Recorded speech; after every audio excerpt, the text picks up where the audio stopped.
जॾहिं ॻाईंदो हो त उब कपार खे छूंदड़ हुनजी आवाज़ जा पड़ाॾा लखें दिलनि खे धोई विझंदा हुआ। पोइ जॾहिं धरती सरती जा गीत खणी सिंध जी वाहन ऐं वस्तियुनि में कंहिं ललकार जीअं लहराईंदो हो त कोमार दिलूं बहकी उथंदियूं हुयूं। क़ौम जी जागृता जो अनोखो जहान जोड़ी पवंदो।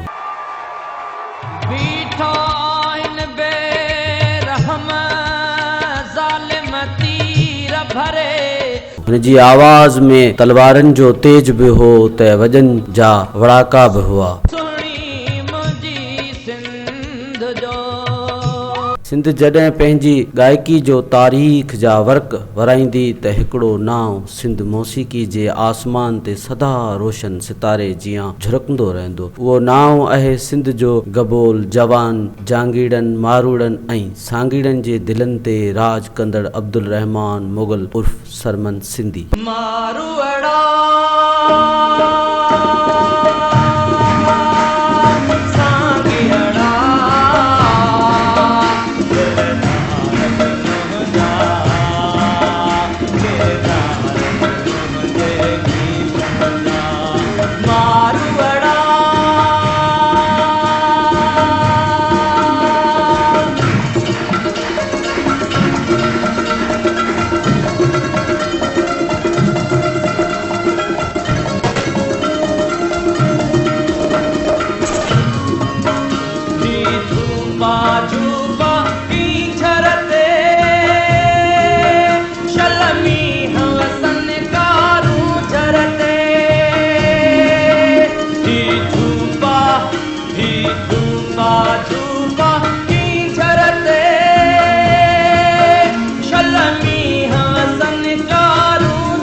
परियालो पिरीं जे वर यानी पिरीं जो शहर खजन खारकन जो देस। परियालो जंहिंजी सुञाणप जो रूहानी हवालो आला पाए जो बुज़ुर्ग हस्ती हज़रत मखदूम मोहम्मद इस्माइल रहमतुल्लाह अलैह चवनि था त पाण सवा लख गोदारी फ़क़ीरनि जी रूहानी पेशवा आला हज़रत मोहम्मद राशिद रोज़े धणी रहमतुल्लाह अलैह जिन जा उस्ताद हुआ। परियालो शहर लाइ हा भागवंद ॻाल्हि आहे जो हिते हज़रत मखदूम मोहम्मद इस्माइल रहमतुल्लाह अलैह जी दरगाह अॼु बि रूहानी फैज़ जो आला मिस्कन आहे। परियालो लाखिणी मिठी जिते सिंध जे सदा बहार ऐं लखनि दिलनि जे महबूब आवाज़ सरमन सिंधी 7 मई 1958 साईं हयात अली मुग़ल जे घर में जनम वरितो।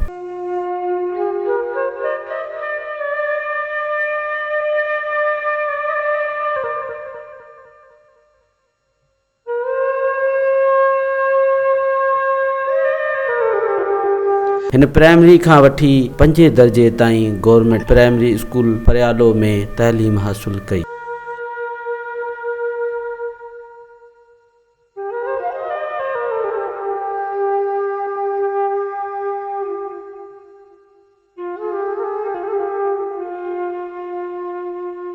उणिवीह सौ 57 धारे गवर्नमेंट हाई स्कूल परियालो में सरमन मैट्रिक पास करे 1978 में गवर्नमेंट टेक्निकल कॉलेज में खैरपुर मां सिविल इंजीनियरिंग में डिप्लोमा कई ऐं 1989 में कुझु अरसो स्टील मिल ऐं पोइ 1980 खां 1996 ताईं केडीए में सब इंजीनियर ऐं assistant controller building control authority में कमु कयो। परियालो जे रस्तनि घटियुनि में रांदियूं कंदे सरमन जवान थियो। संदसि उन वक़्त जा संगती साथी ऐं शहर वासी साह वरे वर्क भराईंदे चवनि था सरमन असांजो बचपन जो दोस्त हो ऐं नंढे गॾु खेॾियासीं बि गॾु पढ़ियासीं बि ऐं गॾु स्कूल में ईंदा वेंदा हुआसीं ऐं काफ़ी सुठनि दोस्तनि मां असांजो सुठो दोस्त हुयो ऐं नंढपण सां हिन जो थोरो मौसीक़ीअ सां वास्तो हुयो।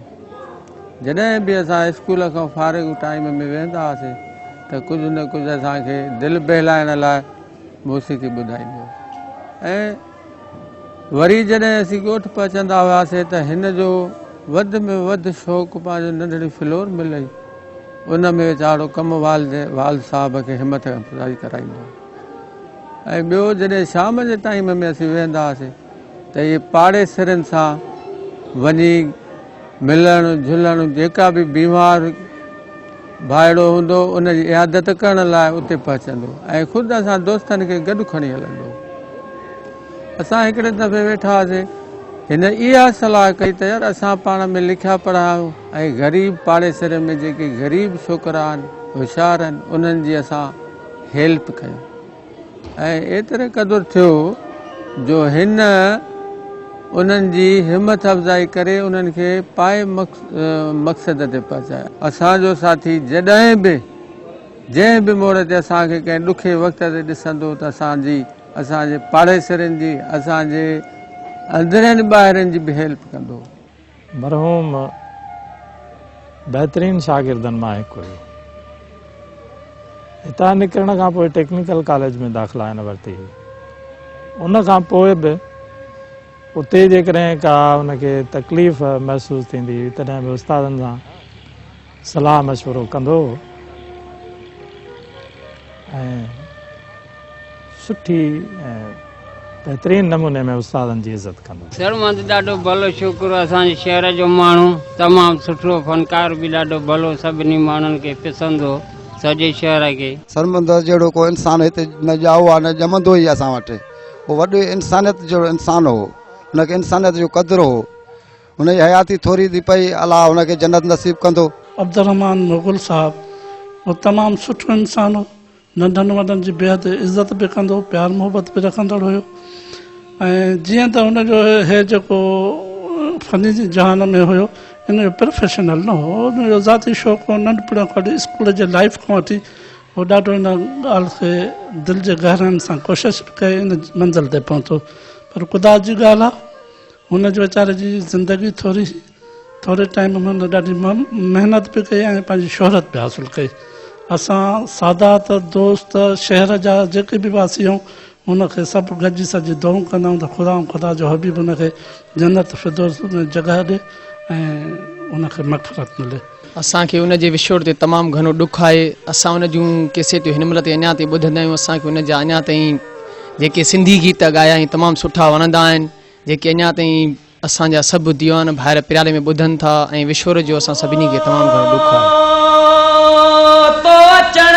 न कई मुंद आई वई आस मोटी वई हीर कान घुली मन पंहिंजो सड़ियो दियो पंहिंजो सड़ियो असां तोखे सजो असां तोखे सजो तो अचण जी न कई मुंद आई वई आस मोटी वई हीर कान घुली मन पंहिंजो सड़ियो दियो पंहिंजो सड़ियो असां तोखे सजो असां तोखे सजो।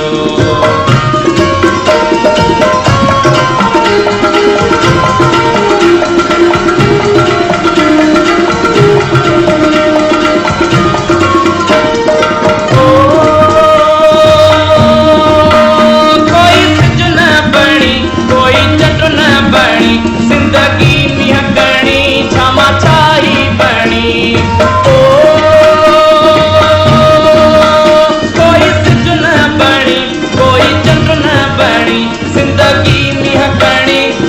छाई बणी तव्हां जाणो मुंहिंजो दियो पंहिंजो सजो असां तोखे सजो असां तोखे सजो तो अचण जी न कई मुंद आई वई आस मोटी वई हीर कान घुली मन पंहिंजो सड़ियो दियो पंहिंजो सड़ियो असां तोखे। वधीक ख़बरनि ऐं तफ़सील जे लाइ विज़िट कयो असांजी वेबसाइट awami news hd.com ऐं ॾिसंदा रहो अवामी न्यूज़ HD।